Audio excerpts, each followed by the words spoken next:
नमस्कार, 5 के prime time में स्वागत है आपका। मैं हूं आपके साथ कोमल गंगवार। यूपी के ठंडे मौसम में पूरब से पश्चिम तक सियासी घमासान से पारा बढ़ गया है। सभी पार्टियां अपनी अपनी जीत का दावा कर रही हैं और सियासी शुक्रवार में कई बड़े नेताओं ने अपने अपने प्रत्याशियों के लिए वोट मांगा। यूपी के विधानसभा चुनाव में गोरखपुर शहर सबसे हॉट सीट मानी जाती है और ऐसे में इसकी वजह यह है कि इस सीट से योगी आदित्यनाथ मुख्यमंत्री रहते हुए ताल ठोक रहे हैं। विधानसभा का यह क्षेत्र गोरखपुर की उस संसदीय सीट में आता है जहां से योगी 5 बार लगातार सांसद रह चुके हैं और सीट पर कई दशकों से मंदिर का ही प्रभाव रहा है, लेकिन इतनी चर्चा में ये सीट कभी नहीं रही है।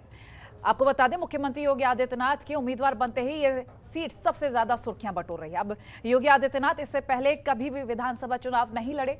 सीएम योगी के नामांकन के दौरान गृह मंत्री अमित शाह भी उनके साथ मौजूद रहे और ऐसा पहली बार हुआ है कि अमित शाह किसी के नामांकन में मौजूद थे। और वहीं आगरा में रथ पर सवार होकर सपा सुप्रीमो अखिलेश यादव और आरएलडी अध्यक्ष जयंत चौधरी ने वोट मांगा। आज अपने इस खास कार्यक्रम में नेताओं की रैलियों पर चर्चा करेंगे, लेकिन उससे पहले नेताओं की प्रतिक्रिया सुनाते हैं। 2017 से पहले जो सरकार थी उसने एक्सप्रेस वे के नाम पर कैसी लूट मचाई, ये आप मुझसे ज्यादा जानते हैं। योगी जी की सरकार में पूर्वांचल और दिल्ली मेरठ एक्सप्रेस वे पूरे हो चुके हैं और 5 एक्सप्रेस वे पर तेजी से काम चल रहा है। जब प्रयास ईमानदार हो तो काम ऐसे ही असरदार होता है। उत्तर प्रदेश के इतिहास में फिर से एक बार भारतीय जनता पार्टी इतिहास को दोहराने जा रही है। 2014, 2017 और 2019 तूने तीनों चुनाव में उत्तर प्रदेश की जनता ने मोदी जी के नेतृत्व में उत्तर प्रदेश का विकास का रास्ता अख्तियार कर प्रचंड बहुमत दिलाया। आज योगी जी के नामांकन भरने के साथ ही फिर से एक बार भारतीय जनता पार्टी यहां से 300 पार के संकल्प के साथ पूरे उत्तर प्रदेश में आगे बढ़ रही है। 500 वर्षों के इस इंतजार को,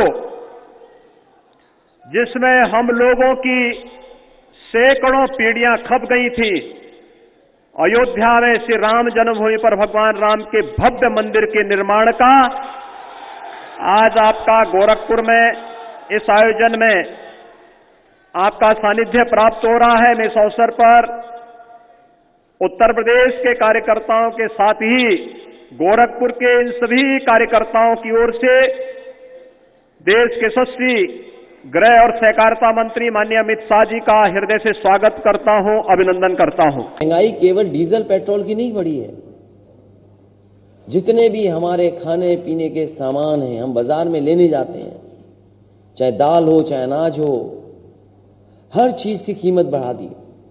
सरसों का तेल जो बहुत गरीब का तेल था, खाना पीना बना लेते थे, आज सरसों की तेल की कीमत कहां है? और जो संतुलन बनाना था कि किसान को भी मुनाफा हो जाए, हमारे गरीब और मध्य वर्ग के लोगों को भी सरसों का तेल सस्ता मिल जाए, वो संतुलन भी सरकार नहीं बना पा रही। सरकार किसके साथ खड़ी है?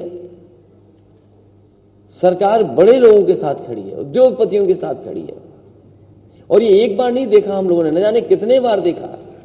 अब कहते हैं कि अमृत बजट है। क्या इससे पहले जितने भी बजट आए थे वो जहर वाले बजट थे क्या?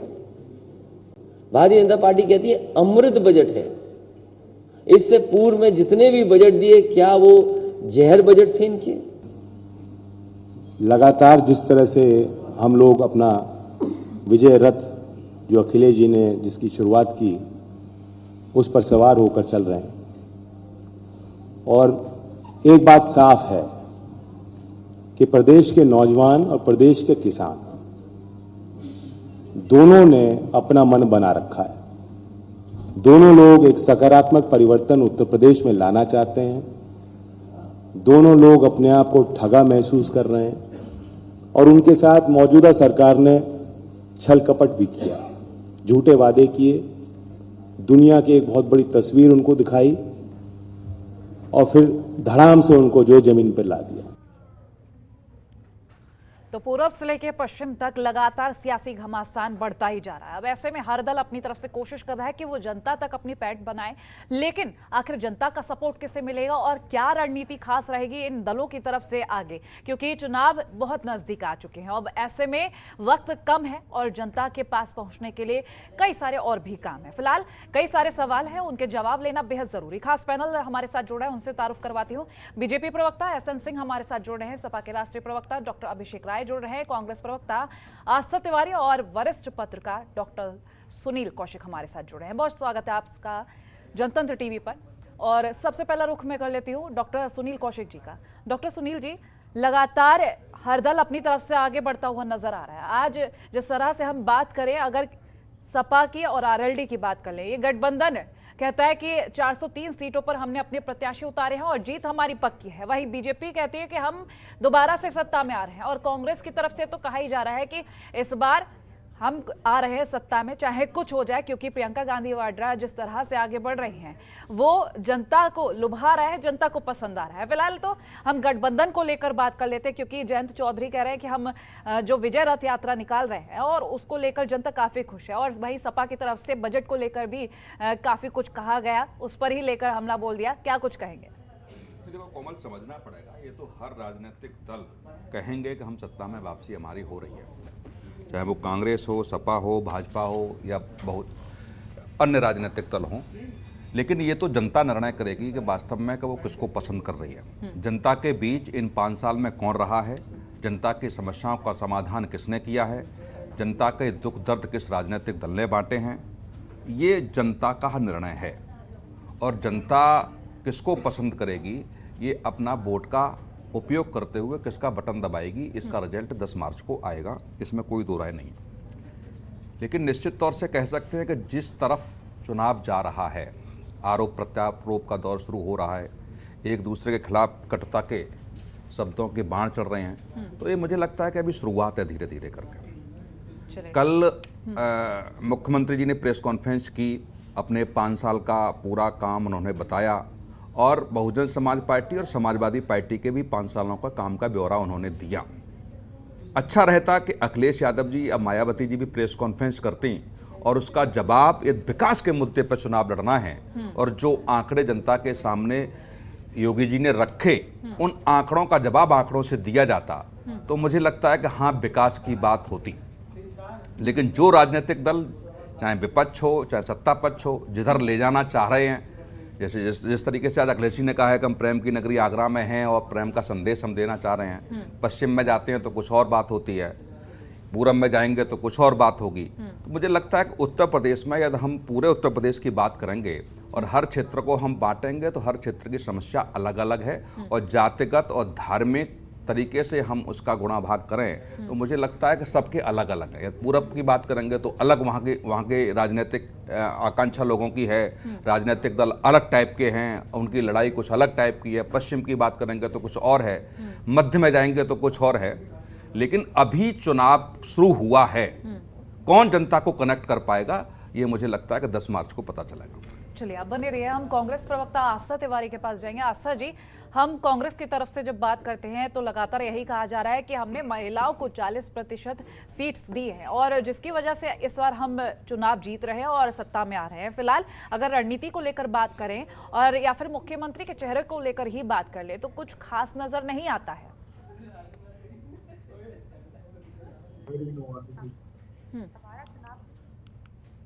बहुत ही पहले से इस चीज को लेकर के डिक्लेयर किया कि हम जनता के मुद्दों पर, जनता की समस्याओं पर चुनाव लड़ रहे हैं। हम अन्य दलों की तरह जातिवाद या फिर धर्म की राजनीति, एक धर्म को दूसरे धर्म से लड़ाने का काम नहीं करते हैं। ये हमारा हमेशा का रहा है और हम आज भी वही चीज कर रहे हैं। और जैसे कि आप बात करते हैं कि महिलाओं को आरक्षण देने की बात, तो वो महिलाओं को आरक्षण हमने दिया।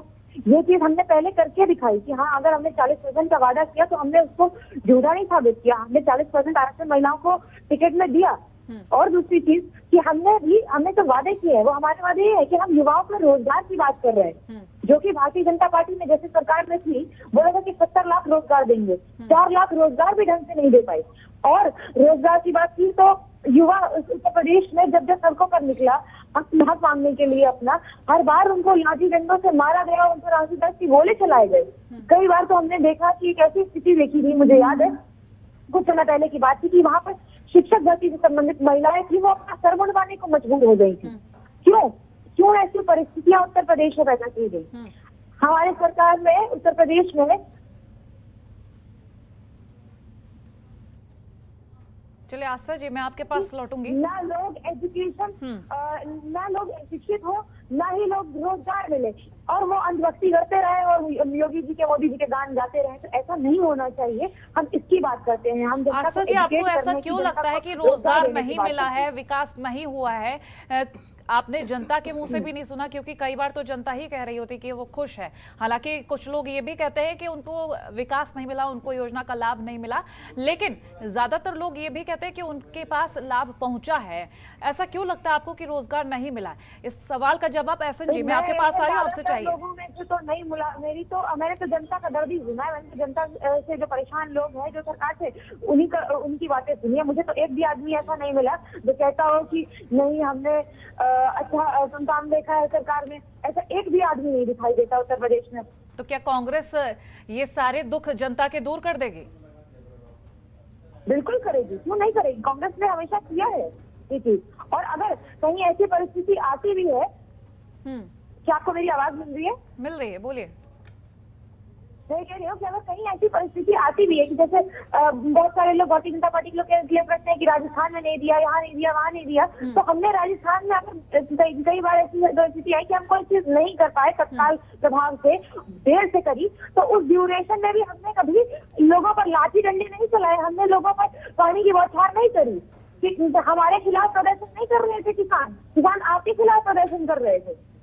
तो क्या अगर आंदोलन होता है, ठीक है, आंदोलन को लेकर आप जब ये सवाल तमाम खड़े कर रही हैं, हमारे साथ बीजेपी प्रवक्ता एसएन सिंह भी जुड़े हुए हैं। एसएन जी, आपने आस्था जी को सुना ही, फिलहाल रोजगार को लेकर लगातार सवाल खड़े हो रहे हैं, लेकिन आज हमारा मुद्दा ये है कि हर दल अपनी तरफ से रैलियां निकाल रहा है और कोशिश कर रहा है कि जनता तक अपनी उपलब्धियां पहुंचाए, और हर दल फिर ये दावा भी कर रहा है कि जनता उनसे बहुत ज्यादा खुश है। और उसी कड़ी में आज आस्था जी भी यही कह रही है कि जनता का दुख बीजेपी ने कतई नहीं सुना, और नतीजा यह है कि अब कांग्रेस जीतने वाली है। क्या कुछ कहेंगे? कोमल जी, पहले तो मैं आस्था जी का जवाब दे दूं। अपने ही इन्होंने कहा कि राजस्थान में थोड़ा बहुत कुछ हुआ। अरे इनको याद दिलाना चाहूं कि वहां के लड़के लखनऊ तक आए, कांग्रेस के दफ्तर के बाहर प्रदर्शन किए, और यहाँ से जाने के बाद लाठी डंडे खाए।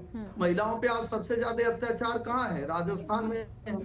आज जनसंख्या में देखिए उत्तर प्रदेश देश का नंबर 1 है। आज जो है जनसंख्या में पंजाब भी कम है, राजस्थान भी कम है, महाराष्ट्र भी कम है। आस्था जी सुन लेते हैं। आस्था जी, ऐसे ना आपकी बात जाएगी ना उनकी बात जाएगी, आपके पास लौटूंगी, पहले उनको सुन लेते हैं। हम यही चीज कह रहे हैं। देखिए कोमल जी, आस्था जी, लोगों की दिक्कत यही है कि पूरी 4 पीढ़ी खपा दिए लोग गरीबी के नाम पे कि हम गरीबी समाप्त करेंगे, गरीबी समाप्त करेंगे, और देश की जनता विश्वास करती रही कि ये गरीबी समाप्त करेंगे, लेकिन गरीबी समाप्त नहीं किए। और इन्होंने कहा कि देश के संसाधनों पे एक लोगों का अधिकार, ऐसे करके पूरे देश में एक दूसरा बंटवारा की खाई खींच रहे थे, लिहाजा देश की जनता ने इनको हटा दिया। अब उत्तर प्रदेश पे आ जाइए, चर्चा आज उत्तर प्रदेश की चल रही है। देखिए, इन्हें बताइए कि बीच में न बोले, बीजेपी टाइम अपनाने से, सच्चाई बोलने से। अब मैं आपको एक एक आईना दिखाऊं तो पूरा डिबेट दूसरे चीज पे चला जाएगा। आस्था जी, आप जितना गाली देना हो, मुद्दे पर रहते हैं एसएन जी, मुद्दे पर रहते हैं। एसएन जी, आपने जवाब दे लिया, ठीक है, लौटूंगी आपके पास। डॉक्टर अभिषेक जी के पास जाएंगे, सपा राष्ट्रीय प्रवक्ता। डॉक्टर अभिषेक, सपा की तरफ से लगातार दावा किया जा रहा है कि हम जीतने वाले हैं, और जयंत चौधरी भी कह रहे हैं कि हम गठबंधन के तौर पर जब सामने आए हैं तो 403 सीटों पर हमने अपने प्रत्याशी उतारे और इस बार हमारी सरकार बनने जा रही है। लेकिन क्या वाकई में ये गठबंधन रंग लाएगा? कोमल जी, अगर कहते हैं ना प्रत्यक्ष को प्रमाण की जरूरत नहीं होती। अगर आप देख रहे होंगे, हमारा विजय रथ यात्रा शामली से लोनी 70 किलोमीटर की दूरी है और 70 किलोमीटर की दूरी हमारे विजय रथ यात्रा ने 13 घंटे लग गए उसे पूरा खत्म करने में। तो आप जनता का जो जन सैलाब उमड़ रहा है हमारे लिए, वो आप देख के समझ रहे होंगे कि जनता बदलाव चाहती, जनता इनकलाब चाहती। जनता महंगाई से परेशान है, जो ये सरकार बात नहीं करती। ना माननीय प्रधानमंत्री जी उसके बारे में बात करते हैं, ना माननीय गृह मंत्री जी उसकी बात करते हैं, ना माननीय मुख्यमंत्री जी उसकी बात करते हैं। अभी देश का बजट आया, क्या सस्ता हुआ? हीरा सस्ता कर दिया साहब। हीरा कौन खरीदेगा? गरीब आदमी को थाली में रोटी चाहिए। सरसों का तेल सस्ता हुआ, नमक सस्ता हुआ, रोटी बनाने के लिए आटा, गेहूं, जो भी चीज है, चावल है, दाल है, सस्ती हुई? नहीं हुई साहब। रोजमर्रा की चीजें कम नहीं हुई। आज भी पेट्रोल और डीजल के दाम महंगे हैं। आज भी किसानों को खाद के दाम दुगने दाम पे खरीदने पड़ रहे हैं। डीएपी मिलती नहीं और उत्तर प्रदेश में सबसे महंगी बिजली मिलती है। ये सारी चीजें, ये मूलभूत चीजें हैं। आप बताइए, ये सरकार बात करती है, माननीय प्रधानमंत्री जी स्टेटमेंट देते हैं कि यहाँ से सारी चीजें गायब हो गई। अरे साहब, आपने अपनी कैबिनेट में केंद्रीय गृह राज्य मंत्री को बना रखा है। केंद्रीय जो गृह राज्य मंत्री है, उनके बेटे ने थार चढ़ा दी उन्हीं किसानों पे जिससे आपने आके सारे देश के सामने माफी मांगी थी। तो क्यों नहीं उनको बर्खास्त कर दिया? ऐसा क्या विशेष प्रेम है? और जबकि एसआईटी की रिपोर्ट में भी आ गई, अब बैलिस्टिक रिपोर्ट में भी आ गई। अगर वो 26 सितंबर को भड़काऊ बयान नहीं देते तो इस तरह उनके बेटे की हिम्मत नहीं होती ये कांड, जघन्य कांड करने की। हाथरस का एग्जाम्पल ले लो, गोरखपुर का एग्जाम्पल ले लो, जहां व्यापारी जाता है, माननीय बाबा का क्षेत्र है, जहां से आज उन्होंने पर्चा भरा है। वहां पे पुलिस जो है व्यापारी को पीट पीट के मार डालती है और अभी भी उनके ऊपर बुलडोजर नहीं चला है। जनता सवाल पूछ रही है साहब, जनता बेरोजगारी पे सवाल पूछ रही है। प्रयागराज में हॉस्टल से निकाल निकाल के लड़कों को मारा है। आप बताइए, ये सरकार सवाल, जनता सवाल पूछ रही है। हम जनता के बीच में हैं और जनता के मुद्दे उठा रहे हैं, और जो जन सैलाब हमारे उसमें उमड़ रहा है उससे इनका कॉन्फिडेंस खत्म हो गया। आप देख रही होंगे, पहले ये वादा करते थे 350, खुद का इनका असेसमेंट आ गया 230 पे। अभी चुनाव आने दीजिए, इस 100 के नीचे सिमट जाएंगे। उत्तर प्रदेश में समाजवादियों का इनकलाब होने जा रहा है, बदलाव होने जा रहा है, और 10 मार्च को अखिलेश जी आ रहे हैं और पूर्ण बहुमत की सरकार हमारी बनने जा रही है, क्योंकि हम पहली कैबिनेट में 300 यूनिट बिजली से देंगे, 10,000 बेरोजगारों को रोजगार देंगे, सिंचाई का बिल माफ होगा और उत्तर प्रदेश से भारतीय जनता पार्टी का मुतहद साफ होगा। चलिए सुनील जी, तीनों ही प्रवक्ताओं का आपने सुना। एसएन जी मैं आपके पास आ रही हूँ। सुनील जी की एक छोटी सी टिप्पणी ले लेते, फिर मैं आपके पास आ रही हूँ।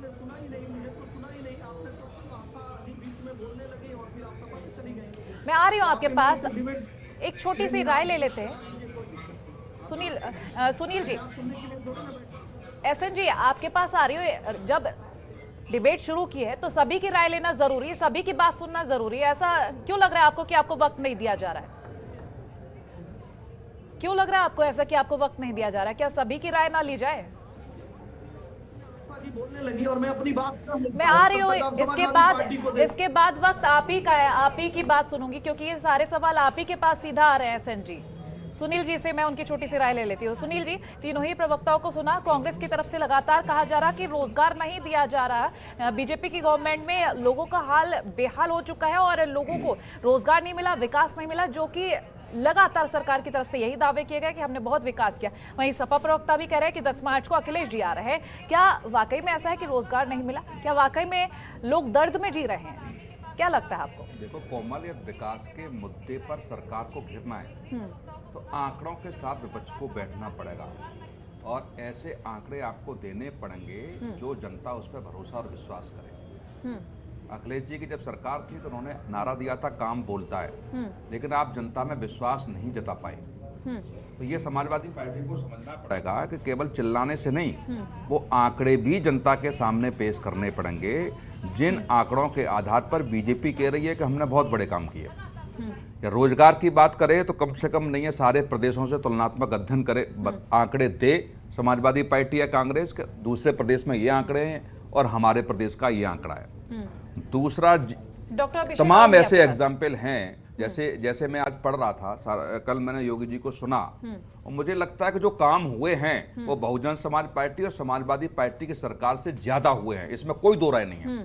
चाहे ऋण की बात हो, किसानों के ऋण की बात हो, चाहे रोड बनाने की बात हो, चाहे मेट्रो की बात हो, चाहे किसानों के ऋण माफी की बात हो, तमाम उन्होंने एग्जाम्पल दिए।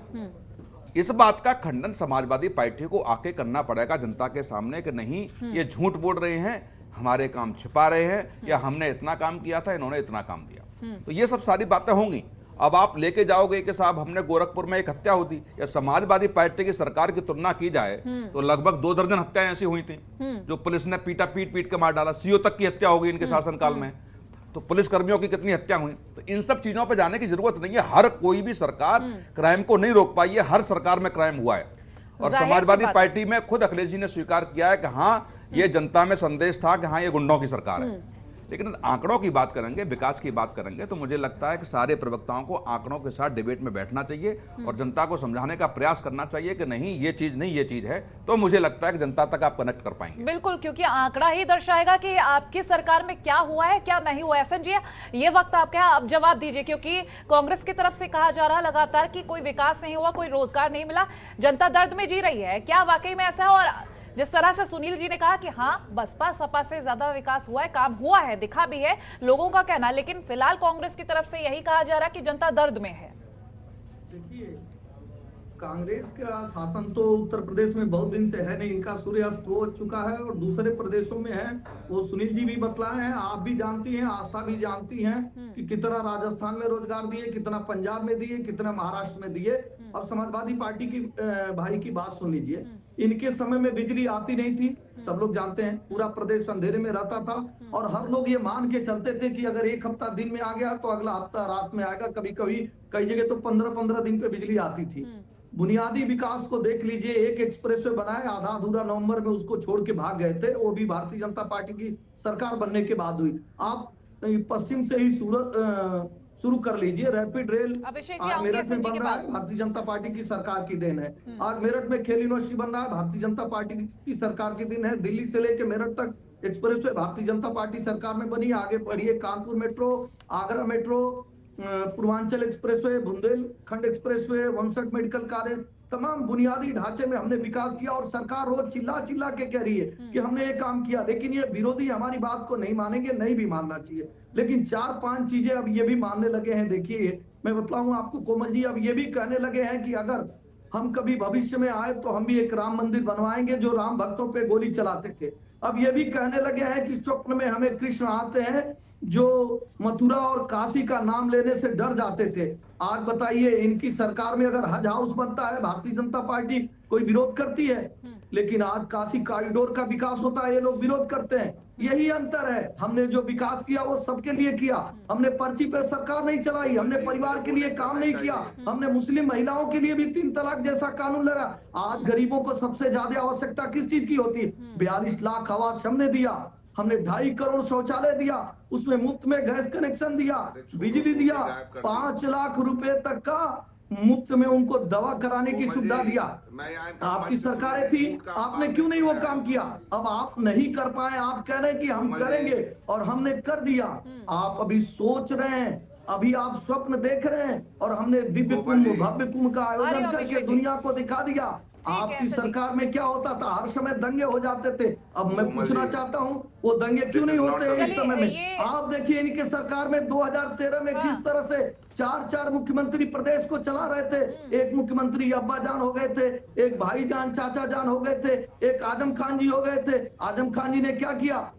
जो 7 अभियुक्त थे उनको थाने से छुड़ाने का काम किया। सुन लिया इनका स्टेटमेंट, ठीक, आप इनका स्टेटमेंट सुन लिया। हाँ, सुनिए, ठीक। मुख्यमंत्री जी अंतिम समय में कहते हैं कोमल जी, जो झूठ का अखबार खड़ा कर रहे हैं एसएन सिंह साहब। ठीक, अभिषेक जी की सुन लेते हैं। ठीक है एहसन जी, आती हो आपके पास। लेने दीजिए, फिर हमें बुलाने की जरूरत नहीं। ठीक है, आपकी भी बात सुन लिया, अब अभिषेक जी को सुन लेते हैं। बोलिए अभिषेक जी, बोलिए। कोमल जी, झूठ का अंबार जो इन्होंने खड़ा किया है, यही अंतर है। सुन लीजिए, झूठ का जो अंबार इन्होंने खड़ा किया, 5 काम ये नहीं गिना पा सकते जिसकी ईंट गिना सकते हैं। मेट्रो प्रोजेक्ट की बात करें, अगर इन्होंने उसे शुरू किया हो तो बता दें। इन्हीं के नेता मुरली मनोहर जोशी के साथ कानपुर मेट्रो शुरू हुई है। इतने बड़े झूठे और वो हैं, डीपीआर तक नहीं बना पाए थे ये, और ऐसी बातें करते हैं। गरीब की थाली से निवाला गायब हो गया और ये परिवारवाद की बात करते हैं। राजनाथ सिंह के 2 बेटों को टिकट मिल गया, वो परिवारवाद नहीं। अरे चुप रहिए, आपके बीच में नहीं बोलना। एक-एक करके बोल लीजिए, एक-एक करके बोल लीजिए। एहसन जी आप सुन लीजिए,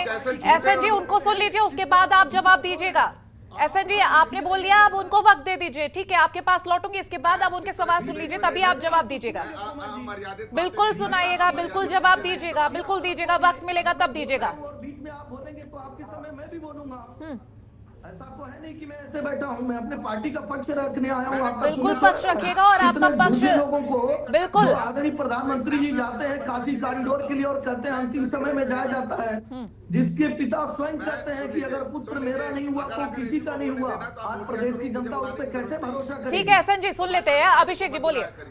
बोलिए। मैं कह रहा हूं ना कि देखिए, अगर ये इसी तरीके से चिल्लाते रहेंगे, इन लोग का यही काम है विपक्ष के गला घोटना। यही काम 5 साल किया, अगर 5 साल काम किया होता तो शायद अपने काम के नाम पे वोट मांग लेते, लेकिन इन्होंने काम नहीं किया। 5 ईंट नहीं गिना सकते। भी कानपुर मेट्रो भी इन्हीं के मुरली मनोहर जोशी। चुप रहिए सिंह साहब, सिंह साहब चुप रहिए यार, आप प्रबुद्ध प्रवक्ता हो, इस तरह की बात डिबेट। अभिषेक जी, 2015 में आपने क्या किया? आप होली कहते हैं कि आधे दिन मनाइए और आधे दिन। एसएन जी सुन लीजिए, एक बार उनको सुन लीजिए, उसके बाद आ रही हो आपके पास, आ रही हो आपके पास। एसएन जी ठीक है, एसएन जी आपके पास आऊंगी, आपको वक्त दिया गया, आप बोले, अब उनको बोलने दीजिए। अभिषेक जी बोलिए, अभिषेक जी बोलिए। ये विपक्षी आवाज ऐसे ही दबाना चाहेंगे, क्योंकि इसी तरह इन्होंने गरीबों कोई आवाज नहीं दबा रहा, आपकी कोई आवाज नहीं दबा रहा। हर दल अपनी तरफ से अपनी बात रखता ही है, और अभी इलेक्शन से तो ये तो चलता ही रहेगा। अभिषेक जी बोलिए। बेटों को सुन लीजिए। कोमल जी, कोमल जी, कोमल जी, आप मुझे बताइए, राजनाथ सिंह के 2 बेटों को टिकट मिला, ये परिवारवाद नहीं है? ये परिवारवाद नहीं है? नहीं साहब, इसे परिवारवाद मत कहिएगा, जिसे परिवारवाद नहीं कहते। अजय मिश्रा टेनी के बेटे ने किसानों को रौंद दिया, वो अत्याचार नहीं है, उस पर बात मत करिएगा। महंगाई है, महंगाई पे बात मत करिएगा। बेरोजगारी है, उस पे बात। मैं स्टैटिक्स की बात करता हूँ। सुनील कौशिक जी ने कहा था, मैं स्टैटिक्स की बात करता हूँ। आरबीआई जो ने एक स्टैटिक्स ऑफ इंडियन इकोनॉमी निकाल रखी है, उसने बताया 2012 से 17 तक, सुन लीजिए, पर कैपिटा इनकम जो ग्रोथ रेट था वो 5% था उत्तर प्रदेश में। इनकी सरकार में 2.99% आया, और कोरोना काल के बाद अब 0.1% है। और ये ऐसी बात करते हैं पर कैपिटा इनकम कम हो गई, ये कहते हैं प्रदेश का विकास कर रहे हैं। साहब महंगाई बढ़ गई, पर कैपिटा इनकम कम हो गई, और ये ऐसी बातें करते हैं। मैं डाटा की बात कर रहा हूं, अभी सुनील कौशिक जी ने कहा था। सुन लीजिए, दूसरी बात मैं आपको बताता हूं, एनसीआरबी का डाटा देख लीजिए। इस समय हम महिला उत्पादन में सब नंबर 1 है, उत्तर प्रदेश नंबर 1 है। ये इनकी उपलब्धि है, ये इनका वो है। जिनका मुख्यमंत्री के ऊपर 2017 से पहले इतने आपराधिक मुकदमे हो, जिसके डिप्टी चीफ मिनिस्टर के ऊपर इतने आपराधिक मुकदमे हो, जिसके गृह राज्य मंत्री के ऊपर इतने आपराधिक मुकदमे हो, यह शुचिता की बात करने वाले लोग इसी तरह के झूठ बोलना जानते हैं। अभिषेक जी, मेरा अगला सवाल आप ही से। डॉक्टर अभिषेक, आपने कहा कि इनकी सरकार की, यानी कि बीजेपी गवर्नमेंट की आप जब बात कर रहे हैं तो ये कह रहे हैं कि इनके क्या उपलब्धि है, क्या बड़ा काम किया है। अगर मैं सपा की बात करूं कि कार्यकाल में क्या बड़ा किया, क्या उपलब्धि थी, और महिलाओं के लिए कितना कुछ कर दिया, क्योंकि एनसीआरबी के आंकड़े देखे जाए, आपने बीजेपी को लेकर कहा, तो अगर सपा के आंकड़े उठाकर देख लिया जाए तो काफी कुछ और भी नजर आ जाता है। तो उपलब्धि बताइए जरा अपने कार्यकाल की। कोमल जी, मैं बहुत सीधी सी बात बताता हूँ। डायल 100 ले आने वाले उत्तर प्रदेश में हम हैं, 1090 ले आने वाले हम हैं। महिला सशक्तिकरण करने का काम हमने किया। पोषाहार जो योजना थी वो हमारे उसमें शुरू हुई, हौसला पोषाहार योजना।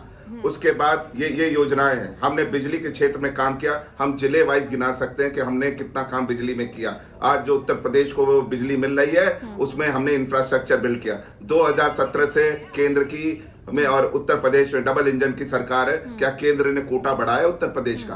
आंकड़ों की बात करते हैं, आंकड़ों में मुझे ये डाटा जरूर बता दीजिएगा। कितने बिजली के नए संयंत्र इन लोगों ने लगाए हैं, वो आंकड़ा जरूर भारतीय जनता पार्टी पेश कर दे। ये मेट्रो प्रोजेक्ट्स की बात करते हैं, कितने इनका लेआउट्स या कोई भी प्रोजेक्ट्स इन्होंने 2017 के बाद बनाए हैं, ये उसकी बात जरूर कर लें। इन्होंने कितने गोदाम बनाए हैं अनाज भंडारण के लिए, जबकि इन्होंने 5000 गोदाम का वादा किया था, उसके लेआउट्स जरूर बता दें। इन्होंने 2 फॉरेन इन्वेस्टमेंट मीट कराई, कितनी इन्वेस्टमेंट मीट हुई है और उसमें कितने फॉरेन इन्वेस्टमेंट आए उत्तर प्रदेश में? 5 ऑफिसेस के सब नाम गिना दें, और कहाँ लोकेटेड है वो जरूर बता दें। अभिषेक, आप बिजली संयंत्र को लेकर जब बात कर रहे हैं, ठीक है, बिजली संयंत्रों को लेकर बात कर रहे हैं, यदि सपा कार्यकाल की बात की जाए, ये तो जनता भी कहती है कि बिजली उन्हें कितनी मिली है। क्या आपको नहीं लगता कि जनता अगर ये बात कह रही है तो सच्चाई तो होगी? कितनी बिजली मिली थी आज के और उस वक्त में, कितना डिफरेंस है? नहीं कोमल जी मैं इसको मैं कहता हूँ ना, प्रत्यक्ष को प्रमाण के मैं आपसे सीधा सा सवाल पूछता हूँ, क्या बिजली बिना संयंत्र बनाए बन जाएगी? आप सुनील कौशिक जी से पूछ लीजिएगा, ये वो तो कहते हैं ना, वो इस पे बेहतर जवाब दे पाएंगे कि हमने इंफ्रास्ट्रक्चर पे अगर काम नहीं किया होता तो क्या आज उत्तर प्रदेश को बिजली मिल रही? हम वही चीज तो पूछ रहे हैं। आपने भविष्य के लिए 17 से 22 में कितने नए संयंत्र लगाए, आपने कितना काम किया, ये बताइए ना। आपको जो हमारे काम है उसको आपने आगे बढ़ाया है, और बिजली में केंद्र से क्या उत्तर प्रदेश का कोटा बढ़ गया? मैं ये पूछना चाहता हूँ, क्यों आज सबसे महंगी बिजली उत्तर प्रदेश ये को मिल फर्ज रही भी है कि अगर सपा की सरकार नहीं है और कोई काम शुरू किया है तो उसे आगे बढ़ाना उनका फर्ज है। ये काम बढ़ना चाहिए यदि जनता के हित में कोई काम शुरू किया है। कोमल जी, यदि अगर आज बीजेपी काम शुरू कर रही है और कल को आपकी सरकार बनती है, आपका भी फर्ज होगा। पर आप हमको इस तरह से दोष नहीं दे सकते, इस तरीके से। कोमल जी, यही तो कह रहा हूं, हमने काम किया तब उत्तर प्रदेश की जनता को मिल रहा है, क्योंकि हमने सोचा था, हमारा पास विजन है। बार बार बिजली संयंत्रों को लेकर बात करते हैं। संयंत्र लगाना सिर्फ काफी नहीं होता है, लोगों तक बिजली पहुंचाना। कितने वक्त पहुंची है बिजली, ये लोग बिजली कैसे जनरेट हो? देखिए अभिषेक जी, ये तो मैंने कहा ही नहीं कि संयंत्र के बिना बिजली नहीं पहुंच सकती है। मैंने सिर्फ इतना कहा कितना वक्त बिजली पहुंची। पावर ट्रांसमिशन लाइन कैसे बनेगी? चलिए एक छोटी सी टिप्पणी मैं आस्था जी से ले लेती हूँ, फिर सुनील जी मैं आपके पास आ रही हूँ। आस्था जी बोलिए। होना चाहिए। हर प्रवक्ता अपनी अपनी तरफ से अपनी उपलब्धियां गिना रहा है और अपने कार्यकाल की एक बड़ी उपलब्धि रख रहा है। फिलहाल तो हम रणनीति को लेकर आपसे बात कर लेंगे, क्योंकि एक लंबा वक्त हो गया कि कांग्रेस सरकार में नहीं आई है और अब ये दावा किया जा रहा है कि सरकार में कांग्रेस ही आएगी बिना मुख्यमंत्री के चेहरे के। आपको देखिए, मुख्यमंत्री का चेहरा कोई डेमोक्रेटिक तौर पर अगर आप देखें तो जो विधायक लोग चुन करके आते हैं वो तय करने की प्रक्रिया होती है कि वो तय करते हैं, उनकी सहमति से तय होता है मुख्यमंत्री का चेहरा। ठीक है, और मुख्यमंत्री का चेहरा घोषित करना या ना घोषित करना बड़ी सवाल नहीं है। बड़ा सवाल ये है कि हम क्या कर रहे हैं, हमारे पास क्या है जनता के लिए, और भारतीय जनता पार्टी ने क्या किया है उनके साथ, जिसके खिलाफ हम खड़े हुए हैं उनके लिए। ठीक है, आप उपलब्धि की बात करें तो मैं उपलब्धि के बारे में एक बात बोलना चाहूंगी कि भारतीय जनता पार्टी के पिछले 5 साल के कार्यकाल की उपलब्धि सिर्फ जुमले, झूठ, बेरोजगारी, महंगाई और अपराध रहा है।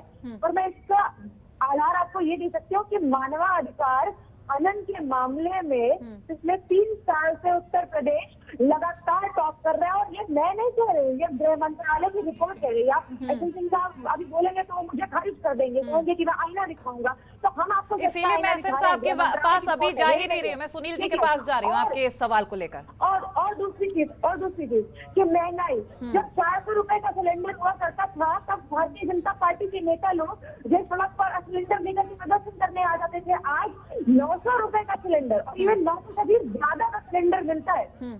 तब भारतीय जनता पार्टी के जिससे आवाज भी नहीं निकलती, तब उस पर मौन रहते हैं। ठीक है, बेरोजगारी पिछले 50 साल का रिकॉर्ड तोड़ चुकी है, ये हकीकत है और ये माननी पड़ेगी। आप चाहे तो झूठ बोलने से कुछ नहीं होगा, मगर मैंने अभी एक शब्द का प्रयोग किया था, जैसे निर्मला ताई ने बोला कि टिपिकल यूपी टाइप, तो मैंने टिपिकल बीजेपी टाइप नाम दिया है। टिपिकल बीजेपी टाइप नाम ये है कि बात करते करते विकास की ये आखिरकार घुमा करती है। चलिए, टिपिकल यूपी टाइप का मतलब क्या होता है आस्था जी बताइए। Typical BJP type, typical UP type का मतलब क्या होता है? उन्होंने बोला, अरे मैं तो कह रही हूँ कि ये टिपिकल यूपी टाइप उन्होंने बोला। ठीक है, आपने टिपिकल बीजेपी टाइप रख दिया, अब इसका मतलब बताइए। हाँ, टिपिकल बीजेपी टाइप ये है कि घुमा फिरा करके इनको लेकर की लड़ाई सिर्फ और सिर्फ धर्म पे लेकर के आनी है, जिसके नाम पर ये पोलराइजेशन करना चाहते हैं। ये है भारतीय जनता पार्टी की हकीकत। देखिए, धर्म की राजनीति तो वैसे कांग्रेस में भी बहुत देखी है। यूं तो धर्म और जाति की राजनीति कहीं नहीं रुकती, किसी भी दल की बात कर ले, कहीं पर भी धर्म की राजनीति, जाति की राजनीति नहीं थमी हुई है। ठीक है, सुनील जी आपके पास आ रही हूं मैं। बिजली के संयंत्रों को लेकर बात की जाती है, बिजली देने की बात की जाती है, लेकिन वक्त की कोई बात नहीं करता। अब अगर हम ये 2 सवाल खड़े हो रहे हैं, सपा की तरफ से बिजली को लेकर और कांग्रेस की तरफ से ये कहा जा रहा है मुख्यमंत्री का चेहरा मैटर नहीं करता, मैटर करता है कि हम क्या कर रहे हैं। भले ही चाहे कांग्रेस लंबे वक्त से सरकार में नहीं आई, लेकिन फिर भी बिना मुख्यमंत्री के चेहरे अगर इलेक्शन लड़ रहे हैं तो कोई मैटर नहीं करता उनके अनुसार। ये दोनों चीजें डिफरेंशिएट कीजिए। कोमल जी, ये तो बिल्कुल इस बात से मैं सहमत हूँ कि जितना बिजली के उत्पादन में जो प्रगति समाजवादी पार्टी की सरकार में हुई, उसका मुझे लगता है 25% बीजेपी की सरकार में नहीं हुई, इसमें कोई दो राय नहीं। कई बड़े बड़े स्टेशन लगाए गए, क्योंकि मैं खुद वहाँ मौके पर रहा और मैंने खुद उद्घाटन में कई कार्यक्रम मैंने उसको अटेंड किए हैं। तो मैं इस बात से बिल्कुल अभिषेक राय जी की बात से सहमत हूँ कि इसमें कोई दो राय नहीं है कि जितना बिजली देने की बात जो अखिलेश जी ने कही थी उसका जो विकास हुआ, लेकिन आते आते जब कोई चीजें आती हैं तो उसका फायदा भारतीय जनता पार्टी को मिला कि जब वो कंप्लीट हो पाए तब तक भारतीय जनता पार्टी की सरकार आई और वो खपत जो है उत्तर प्रदेश में बढ़ी। दूसरा आंकड़ा यह है कि जब समाजवादी पार्टी की सरकार के समय की और खपत और अब भारतीय जनता पार्टी की सरकार की खपत का देखो कि केंद्र सरकार कितने यूनिट कम और कितने यूनिट ज्यादा दे रही थी। इस बात से भी मैं बिल्कुल सहमत हूं कि पहले जो सहयोग केंद्र सरकार का इनकी सरकार में मिलना चाहिए था वो नहीं मिल रहा था। कई बार पत्र भी ऐसे हैं जहां इन्होंने केंद्र सरकार को लिखा कि हमें बिजली बढ़ाने की आवश्यकता है, लेकिन केंद्र सरकार ने, हो सकता है कोई राजनीति रही हो, लेकिन उस समय जो नहीं था जो इस समय है। रहा मुख्यमंत्री के चेहरे की बात, तो ये बिल्कुल जनता जानना चाहती है और बिना मुख्यमंत्री के चेहरे के चुनाव लड़े जा सकते हैं, इसमें कोई दो राय नहीं है। भाजपा ने भी कई बार चुनाव लड़े हैं बिना मुख्यमंत्री के, लेकिन सरकार आने के बाद नेतृत्व कौन करेगा इसका भी जानने का अधिकार जनता को होता है। और दूसरी बात, मुख्यमंत्री का चेहरा क्या, जैसे अभी बीच में प्रेस वार्ता में जब गांधी जी ने कहा कि कौन हो सकता है तो बोलो मुझसे ज्यादा, अब इशारा जो किया उन्होंने फिर दूसरे दिन खंडन करना पड़ा। क्या दिक्कत आ रही है? यदि यहाँ प्रियंका गांधी जी मुख्यमंत्री का चेहरा हो जाएं तो इसमें दिक्कत क्या है? ये दिलचस्प मुकाबला होगा, लेकिन कहीं ना कहीं कार्यकर्ता इस बात के असमंजस की स्थिति में हैं कि आखिर में उनका नेतृत्व कौन करेगा।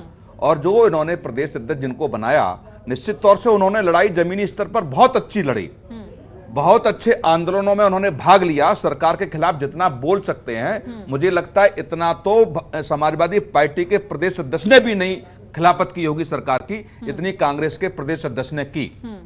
लेकिन टीम होती है, एक प्रदेश अध्यक्ष कुछ नहीं कर सकता जब तक आपको जिलों से सहयोग नहीं मिलेगा। जिलों में, शहर में, विधानसभा में जब तक आपके पास टीम नहीं होगी तो एक व्यक्ति अकेला कुछ नहीं कर सकता। यह भी कांग्रेस को समझना पड़ेगा। उन जिलों में, उन विधानसभाओं में जाकर के आपको उतरना पड़ेगा जहां कार्यकर्ताओं की आपके पास कमी है। दूसरा, जो भारतीय जनता पार्टी चुनाव लड़ रही है, निश्चित तौर से धर्म के आधार पर चुनाव होते हैं और होंगे, क्योंकि धर्म को अलग नहीं किया जा सकता, सुरक्षा को अलग नहीं किया जा सकता। और सुरक्षा की जो बात अभी जो डिबेट में आई, इससे भी मैं बिल्कुल एसएन सिंह साहब की बात से सहमत हूं कि सुरक्षा के मामले में भारतीय जनता पार्टी का तोड़ नहीं है। जिस तरीके से गुंडागर्दी और दंगे समाजवादी पार्टी की सरकार में हुए, उसकी ये तुलना की जाए तो भारतीय जनता पार्टी की सरकार में ना के बराबर है, इसमें भी कोई दो राय नहीं। कुल मिलाकर विकास को लेकर जब बात की जाती है, क्योंकि अभी आपने कांग्रेस प्रवक्ता आस्था जी को सुना ही होगा, लगातार वो एक ही बात दोहरा रही हैं कि ना तो रोजगार, ना सुरक्षा, ना महिलाओं के लिए कुछ नहीं किया। बीजेपी ने किया है तो सिर्फ लोगों को बर्बाद किया है, लोगों के लिए कुछ भी नहीं किया, लगातार यही कह रहे हैं। नहीं, देखो आस्था को जो कहना, आस्था जी को जो कहना है, मुझे लगता है कि पंजाब में इनकी सरकार है, राजस्थान में इनकी सरकार है, छत्तीसगढ़ में इनकी सरकार, आंकड़े लेके आए ना कि हमने उस प्रदेश में कितना किया। ये पंजाब की तुलना ही करवा दीजिए, पंजाब की तुलना उत्तर प्रदेश से करवा दीजिए, छत्तीसगढ़ की तुलना उत्तर प्रदेश से करवा दीजिए, आंकड़ों के साथ कराइए ना। दूसरी बात, प्रियंका जी ने कहा कि 40% महिलाओं को हम टिकट देंगे, पंजाब में क्यों नहीं दिया गया, गोवा में क्यों नहीं दिया गया, मणिपुर में क्यों नहीं दिया गया, उत्तराखंड में क्यों नहीं दिया गया? तो कहने में और करने में थोड़ा सा अंतर है। मुझे लगता है कि वो चीजें, अब सोशल मीडिया का जमाना है, अब खबरें ऐसा नहीं कि प्रदेश तक सीमित रह जाती हैं। यदि पंजाब में भी कोई बात होगी या छत्तीसगढ़ में भी कोई बात होगी तो वहां उत्तर प्रदेश का वोटर भी उसको पढ़ेगा, समझेगा और देखेगा, और उत्तर प्रदेश की घटना भी वहां तक जाएगी। तो यह भी कांग्रेस को समझना पड़ेगा कि राजनीति आपको करनी है तो एक ऐसा संदेश देने का प्रयास करना पड़ेगा कि हमारे लिए सारे प्रदेश की जो राजनीति, जो संदेश देने का जो काम कांग्रेस नेतृत्व करता है वो सबके लिए बराबर है। बिल्कुल जाहिर सी बात है। एसएन साहब, आपके पास आना चाहूंगी। आप डॉक्टर अभिषेक के वक्त पर कुछ बोल रहे थे और फिलहाल तो अब आपके पास और भी जवाब आ गए होंगे, क्योंकि आपने सुनील जी को भी सुन लिया होगा। लगातार रोजगार को लेकर जब बड़ा सवाल उठता है तो यही कहा जाता है, और फिर जब रोजगार को लेकर सवाल उठता है तो वो युवा जिनके पास आज के वक्त में रोजगार नहीं है वो ज्यादा आगे आते हैं, क्योंकि उनका समर्थन विपक्ष को मिलता है, क्योंकि उनके पास रोजगार नहीं है। आखिर उनके पास रोजगार कब पहुंचेगा, क्या रणनीति तय की जा रही है? क्योंकि विपक्ष के पास दो मुद्दे सबसे पहले होते हैं, एक महंगाई, एक रोजगार।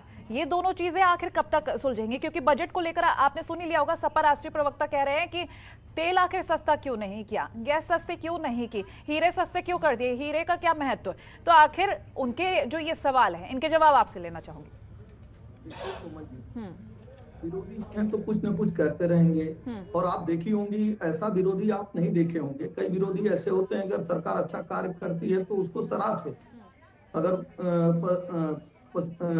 बांग्लादेश अलग हुआ पाकिस्तान से और संसद में बोलना हुआ तो दुर्गा और चंडी की उपाधि अटल बिहारी वाजपेयी जी ने इंदिरा जी को दिया था। लेकिन ऐसे विरोधी नहीं चाहिए जो कोरोना वैक्सीन पे सवाल उठा दे कि ये तो भारतीय जनता पार्टी की है, हम नहीं लगवाएंगे, और बाद में लगवा लेते हैं। और इस तरह से आंकड़े देते हैं। इनके यहाँ अपराधियों की कितनी संख्या आप देखे होंगे। आज उत्तर प्रदेश के किसी शहरों में ये खबर क्यों नहीं निकलती है कि 4 घंटे गोली चलने से तड़तड़ाई गाजियाबाद या नोएडा या कानपुर या किसी को अपराधी कहाँ चले। आज जो है अपहरण क्यों नहीं उस तरह से हो रहा है जिस तरह से समाजवादी पार्टी की सरकार में होता था। और देखिए, हम डेटा से बता दें तो 2 लाख रोजगार समाजवादी पार्टी की सरकार में दिया गया है कोमल जी, और लगभग 4.5 लाख से अधिक प्रत्यक्ष रोजगार भारतीय जनता पार्टी ने दिया है। और हमने जो बुनियादी ढांचे में जब विकास करना शुरू किया तो उसके नाते तमाम रोजगार जनरेट हुए। जैसे मैं बता रहा था आपको कि रैपिड रेल जब बनना शुरू हुआ तो यहाँ कोई गिट्टी सप्लाई करता है, कोई मिट्टी सप्लाई करता है, कोई बालू सप्लाई करता है, कोई चाय की दुकान भी लगाता है, कोई इसमें टीका लेता है। तो इस तरह के अप्रत्यक्ष रोजगार बहुत सारे जनरेट हुए। फिर आगे बढ़िए तो डिफेंस कॉरिडोर के माध्यम से रोजगार दिया, जो मेडिकल हब बना उसके माध्यम से भी रोजगार दिया। तो भारतीय जनता पार्टी लगातार ये प्रयास कर रही है कि हर तरह से हम जो है रोजगार दें। और आप अगर हम कुछ नहीं किए होते तो डेटा पे ही चले जाएं। आप खराब वाली चीज को मान रहे हैं और आप इसको नहीं मान रहे हैं कि यही डेटा बताता है कि अर्थव्यवस्था में आज उत्तर प्रदेश पूरे देश में दूसरे नंबर की अर्थव्यवस्था हो गया। अगला सवाल भी आपके लिए तैयार है। डॉक्टर अभिषेक कुछ कहना चाह रहे हैं। दूसरे नंबर का हो गया है। हाँ। और जो बिजली संयंत्र की बात ये कह रहे हैं, आप यही इनके सटे पूजा में देखिए, इतना बड़ा पावर प्रोजेक्ट लग रहा है, इस पे नहीं जानेंगे। 100% ग्रामों का विद्युतीकरण हमने दीनदयाल उपाध्याय ग्राम ज्योति योजना के माध्यम से कराया। देखिए, सभी सरकारें अपने समय में कुछ न कुछ कार्य करती हैं, लेकिन इनके सरकारों में क्या होता था, ये तय नहीं हो पाता था कि मुख्यमंत्री कौन है। मैं मानता हूं कि अखिलेश जी कार्य करना चाहते थे, लेकिन 1 साल तक तो अखिलेश जी स्वयं कहते रहे कि ये फाइल तो फला के पास रहता है, वो IAS चलाती है। फिर आजम खान साहब नहीं मान रहे थे, आप देखे होंगे मनाने चले जाते थे। लेकिन ये जो सुनना चाहते हैं, मैं उसको बतला दूं कि इनके समय में जो 100% हमने विद्युतीकरण का कार्य किया और हमने जो इस पे 75,000 करोड़ रुपए लगभग खर्च किए। 2,58,000 किलोमीटर HT और LT लाइनें हमारे समय में बिछी। 2014 से और 17 तक जो उत्पादन होता था, हमने जो 39% उसमें इस समय बढ़ोतरी कर दी है। और अगर कोमल जी हम नहीं किए होते, मान लीजिए ये उत्पादन करके भी बिजली नहीं दे पा रहे थे, लोग अंधेरे में रहते, इसका मतलब ये चोरी करते थे, कंपनियों को फायदा पहुंचाते थे। और हमने क्या किया, उससे ज्यादा बिजली पैदा करके चलिए ठीक देने का काम कर रहे हैं। आप करें, भारतीय जनता पार्टी ने काम नहीं किया। हाँ, आ रही हो अभिषेक जी, आपका ऑब्जेक्शन भी सुनते हैं। आ रही, एक बार इनकी बात सुन लेते हैं, वरना इनकी फिर बातों की जगह नाराजगी भी सामने आएगी। एसएन साहब, ठीक, एसएन साहब आप सुन लेते हैं अभिषेक जी को, अगला सवाल भी शायद उनकी तरफ से आपके पास आ जाए। अभिषेक जी बोलिए। कोमल जी, बहुत सीधी सी बात है, जिस तरह के अमर्यादित भाषा का उपयोग चैनल पे कर रहे हैं कि हम चोरी करते थे। भाई, इस तरह का शब्द का इस्तेमाल नहीं किया करिए। आप बहुत प्रबुद्ध प्रवक्ता हैं भारतीय जनता पार्टी के, तो कहते हैं ना, हम दोनों लोग आपस में डेकोरम मेंटेन करके चले तो ज्यादा बेहतर है। साहब, देश की जनता, प्रदेश की जनता चुनती है, कोई अपने घर से पैसा नहीं लगाता। आप उद्योगपतियों के मित्र हैं, देखिए सबको पता। आपने 6 एयरपोर्ट को बेच दिया, हमने चोरी नहीं कही। सुन लीजिए, मेरी बात सुनेंगे। अब एसएन सिंह साहब आप सुनेंगे। एसएन साहब सुन लेते हैं। एसएन साहब आपके पास आऊंगी, आपके पास वक्त भी था, अभी आप बोलिए, अब उनको बोलने दीजिए। बोलने दीजिए एसएन साहब, बोल लेने दीजिए उनको। चोर मचाए शोर वाली बात क्या कहावत आप पूरी कर रहे हो। अभिषेक जी, अभी तो आप मर्यादा का पाठ होने पढ़ा रहे थे, अभी आप फिर से चलिए, आप अपनी बात रखिए। मैं बहुत सीधी सी बात कह रहा हूं ना कि आप एक चीज समझ लें कि 23 PSU आपने बेचे, 6 एयरपोर्ट को प्राइवेटाइज आपने करा, 50 साल की लीज पे दिया अपने उद्योगपति मित्रों को। 3 काले कानून ले आए थे अपने उद्योगपति मित्रों के लिए, हीरे सस्ते किए अपने उद्योगपति मित्रों के लिए। आपने मध्यम क्लास के लिए इनकम टैक्स में कोई रिबेट नहीं दी। ये किसके लिए किया आपने? क्या मध्यम वर्ग को आपने कोई रियायत दी है? क्या आपने गरीब को कोई रियायत दी अपने बजट में? आपने कुछ नहीं किया। आप जनता के मुद्दों से आप लोगों को कोई सरोकार नहीं।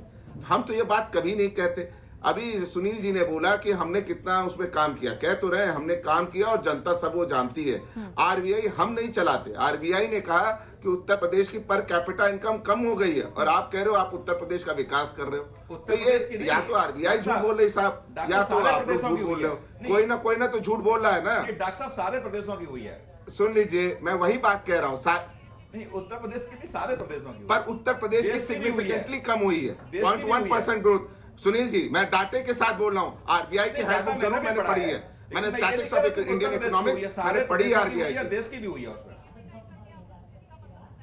मैं बिल्कुल हुई है, पर उत्तर प्रदेश में बहुत सिग्निफिकेंट है। मैं ये बात कह रहा हूँ सुनील जी, मैं ये बात कह रहा हूँ उत्तर प्रदेश बहुत सिग्निफिकेंट है। मैं देखिए, मैं उत्तर के विपक्ष है। अरे साहब, आप बात सुनोगे नहीं। एसएन सिंह साहब, देखिए हम आपकी तरह अवसरवादी नहीं, आपकी तरह अवसरवादी नहीं कि संजय निषाद जैसे लोगों के साथ हम लोग मित्रता कर ले जो प्रभु श्री राम को गाली देता हो। हम अवसरवादी नहीं। इतना वक्त नहीं है कि इस तरह से वक्त जाया किया जाए। दर्शकों तक जवाब पहुंचने दीजिए। आपके सिंह पास साहब, आप इस तरह की बातें करोगे? डॉक्टर साहब, आपने ही शुरू किया था, मैं किसी के बीच में बोलता नहीं हूँ। चलिए ठीक है, ना वो बोल रहे हैं ना आप बोलिए, उनका जवाब पूरा होने दीजिए। मैंने कभी नहीं बोला। प्लीज जरूर डिबेट जाके रीचेक कर लीजिएगा प्लीज। अभिषेक मैं आपके जी, बीच में नहीं पूरा बोला कीजिए। अभिषेक जी, मैं इस तरह का काम नहीं करता। सुनील जी, कोमल जी, मैं सवाल नहीं सुन पाया, प्लीज जरूर रिपीट कर दें। देखिए सवाल मेरा वही है कि कोमल जी, मैं सवाल नहीं सुन पाया। विकास को लेकर जब बात की जा रही है तो सुनील जी ने भी वो आंकड़े रखे। आप जब आंकड़े की बात कर ही रहे हैं तो आपने कहा कि हमने संयंत्र लगवाए बिजली को लेकर। चलिए, आपकी बात की पुष्टि भी हो गई क्योंकि हमारे साथ सुनील जी बैठे हुए हैं और उन्होंने बीजेपी, सपा और बसपा हर किसी सरकार के कार्यकाल के आंकड़े भी बताए कि किस तरह से काम किया गया। लेकिन जब एनसीआरबी के आंकड़े देखे जाते हैं तो आप बीजेपी पर सवाल खड़े करते हैं, बीजेपी आप पर सवाल खड़े करती है। तो जनता भी ये सब चीजें जानती है। आखिर अब पिछली बातों को एक तरफ रखकर हम आगे की बात करें, क्योंकि जनता तक पहुंचने की कोशिश हर दल कर रहा है और कड़ी टक्कर तो देखी जा रही है सपा और कोमल जी। देखिए कोमल जी, बहुत सीधी सी बात कहता हूं, हमारे राष्ट्रीय अध्यक्ष जी के अंदर कितना बड़ा दिल है। सुनील जी भी एक डिबेट में ये बात स्वीकार कर चुके हैं कि उन्होंने बोला कि हमारी सरकार में, पिछली कुछ सरकार में गलती हुई थी कानून व्यवस्था को लेकर। उन्होंने बोली ये बात, खुद एडमिट करिए। और इससे सुनील जी, इसके लिए बड़ा जिगर चाहिए, इसके लिए बड़ी हिम्मत चाहिए कि अपनी गलती मान लेना, उस गलती को सुधार करना। इसी को प्रोग्रेसिव पार्टी कहते हैं। हमारी पार्टी प्रोग्रेसिव पार्टी है और हम इस बारे में वादा करते हैं कि हमारी सरकार आएगी, ऐसे कोई भी नौबत हम आने नहीं देंगे। कोई भी आईपीएस भगोड़ा नहीं होगा उत्तर प्रदेश से। उत्तर प्रदेश के इतिहास में ऐसा पहली बार है कि आईपीएस भगोड़ा है। किसी भी दलित बेटी को रात को इस तरह से नहीं जलाया जाएगा, ये कभी नहीं होगा। ये हम ये एश्योर करते हैं उत्तर प्रदेश की जनता को। चलिए अभिषेक जी, मेरा आरएलडी को लेकर आपसे सवाल रहेगा क्योंकि लगातार जनता तक जो संदेश जा रहा है आरएलडी और जब सपा का गठबंधन हुआ तो ये कहा जा रहा है कि 403 सीटों पर प्रत्याशी उतारे गए हैं और जीत जो है बहुमत के साथ आएगी। तो ऐसे में ये श्योर होकर कैसे कहा जा सकता है, क्योंकि आरएलडी को लेकर भी जनता की तरफ से काफी सारी राय आई हैं। देखिए, मैं बहुत सीरीज में, हमारा आरएलडी से गठबंधन है, हमारा ओम प्रकाश जी से गठबंधन है, हमारा महान दल से गठबंधन है, हमारा कृष्णा पटेल जी से गठबंधन है, हमारे कई दलों के साथ गठबंधन है, उसके साथ गठबंधन है। तो हमारे यहाँ मजबूत लोग हैं, जो अपने वर्ग क्षेत्र के मजबूत लोग हैं, वो समग्र समाज को विकास की ओर बढ़ाना चाहते हैं। हमारे राष्ट्रीय अध्यक्ष जी का बहुत सीधा सा विजन है कि हर आदमी अपना प्रतिनिधित्व करे। एक उनका एक बहुत ये है कि जिसकी समाज में जितनी हिस्सेदारी, उसकी उतनी भागीदारी तय होनी चाहिए। वो लोग विधानसभा में आए और मजबूत करें, अपनी बात रखें, अपने क्षेत्र की बात रखें, अपने समाज की बात रखें, ताकि हम मूलभूत सुविधाओं पे काम कर सकें, हम इंफ्रास्ट्रक्चर पे काम कर सकें। हमने बोला ना कि 22 लाख आईटी सेक्टर में रोजगार देने की बात हम कर रहे हैं और वो हम क्रिएट करके दिखाएंगे। हम 22 लाख सिर्फ आईटी सेक्टर की बात कर रहे हैं। तो हमारे पास एक विजन है। हमारे पास कहते हैं हम 300 यूनिट बिजली देने की बात कर रहे हैं, हम सिंचाई का बिल पूरा माफ करने की बात कर रहे हैं। जब हमने ये कहा तो भारतीय जनता पार्टी ने उसे आधा कहा कि हम आधा माफ कर रहे हैं। 4.5 साल तक आप वसूलते रहे। क्यों नहीं आपके पास ये विजन था? अभिषेक तो जी, हम 10 रुपए जब में बिजली समाजवादी यूनिट फ्री किचन देने की की बात आती है, शुरुआत करने जा रहे हैं। मेरा सवाल सुन लीजिए अभिषेक जी, जब बिजली यूनिट फ्री देने की बात आती है, बिजली फ्री देने की बात आती है, तो आपको नहीं लगता उत्तर प्रदेश बहुत बड़ा राज्य है, देश का सबसे बड़ा राज्य है और जनसंख्या भी यहाँ पर काफ़ी है। अगर हम बात करें कि अन्य राज्यों की, भले हम दिल्ली की बात कर ले, क्योंकि फ्री बिजली को लेकर जब बात की जाती है तो दिल्ली का नाम सबसे पहले सामने आ जाता है खुद ब खुद। क्या ये संभव हो पाएगा कि 300 यूनिट मुफ्त बिजली दे दी जाए? कोमल जी और इसमें जोड़ देती है कि अभी उत्तर प्रदेश का यूपीसी है। कोमल जी, क्यों नहीं संभव होगा? मैं बहुत सीधी सी बात 90,000 करोड़ के घाटे में चल रहा है, हाँ, तो उसकी भी भरपाई पूरी करनी पड़ेगी। बिल्कुल, क्योंकि कुछ वक्त पहले ही ये खबरें सामने आई थी, जिसके बाद ये साफ किया गया था कि अभी कुछ वक्त इस तरह की कोई दिक्कत नहीं होगी। कोमल जी, कैसे? मेरे से था, मैं जवाब दे रहा हूँ। हाँ, बोलिए। सवाल मेरे से था, मैं जवाब दे रहा हूँ। हाँ। हम उत्तर प्रदेश को आत्मनिर्भर बनाएंगे, जितने हम पावर संयंत्र हैं उनके प्रोडक्शन बढ़ाएंगे, हम और पावर संयंत्र लगाएंगे, उत्तर प्रदेश को आत्मनिर्भर बनाएंगे बिजली के मामले में हम। पहली बात। दूसरी बात, जनता की चुनी सरकार है, जनता के लिए जो भी फैसले लेने चाहिए, जो लोक हितकारी हो, वो फैसले लेने चाहिए सरकार को। ये नहीं होना चाहिए कि इतना महंगा पेट्रोल और डीजल मिल रहा है, महंगाई जो 2014 में डायन थी, आज वो क्या बन के बैठी हुई है। साहब, गरीब के पास खाने को रोटी नहीं रह गई है, वो क्या खाएगा? सरसों का तेल महंगा, दाल महंगी, तेल में नमक महंगा, सब कुछ महंगा है और सरकार उस पर नहीं सोच रही है। चलिए, सुनील जी की जो बात, उसी से सवाल, पहले मैं सुनील जी के पास जानना चाहूंगी। सुनील जी, बिजली मुफ्त की बात होती है तो कई सारी रिएक्शंस भी सामने आए, क्योंकि बिजली मुफ्त काफी लोगों ने कहा, इनफैक्ट जनता भी यही कहती है कि पॉसिबल नहीं है, क्योंकि जनता जानती है कि उत्तर प्रदेश की जनसंख्या क्या है और क्या स्थिति है। जिस तरह से अगर हम पिछले कुछ वक्त की बात कर ले तो कोल को लेकर बड़ी सारी रिएक्शंस आई थी, बड़ी सारी खबरें आई थी और हालांकि वो खबरें बाद में दब भी गई, लेकिन आज सच्चाई क्या है ये आप भी जानते हैं, ये हर कोई जानता है। फिलहाल इस बात को लेकर मैं आपकी रिएक्शंस लेना चाहूंगी। देखो, ये तो जो सरकार आएगी उसकी मंशा के ऊपर है, समाजवादी पार्टी की मंशा के ऊपर है कि वो कर पाएंगे नहीं, लेकिन प्रदेश की जनता को समझना पड़ेगा कि वो 300 यूनिट फ्री नहीं दी जा रही है, उसके पैसे भी हम ही देंगे। अब किस रास्ते से देंगे ये सरकार को तय करना है कि किस रास्ते से लेगी और किस रास्ते से देगी। अभी मैं नोएडा के आंकड़े पिछले महीने पढ़ रहा था, एक रिपोर्ट निकली थी, 112 करोड़ रुपए प्रति महीने की बिजली चोरी नोएडा में होती है।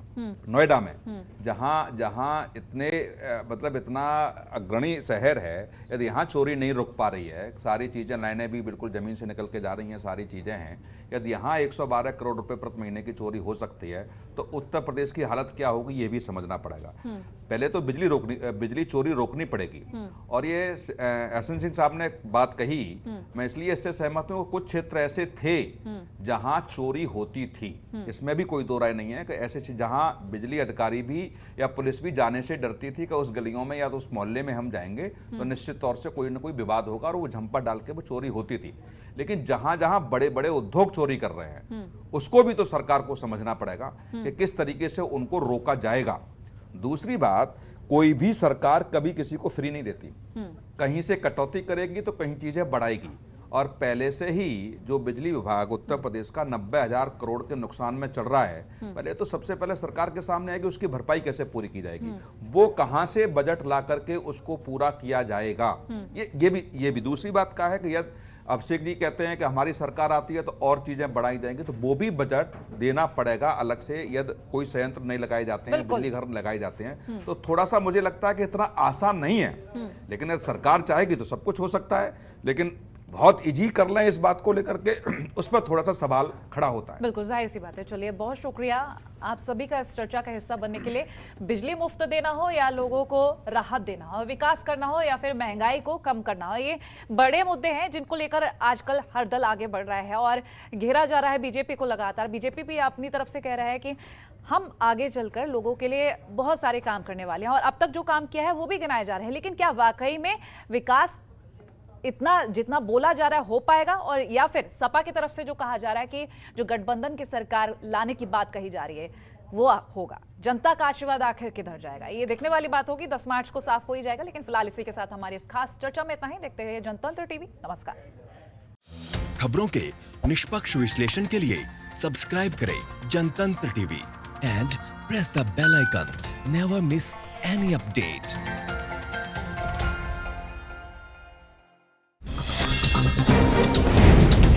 डाउनलोड कीजिए जनतंत्र टीवी ऐप को, जो कि अवेलेबल है गूगल प्ले और ऐप स्टोर पर। अधिक जानकारी के लिए अभी डाउनलोड करें।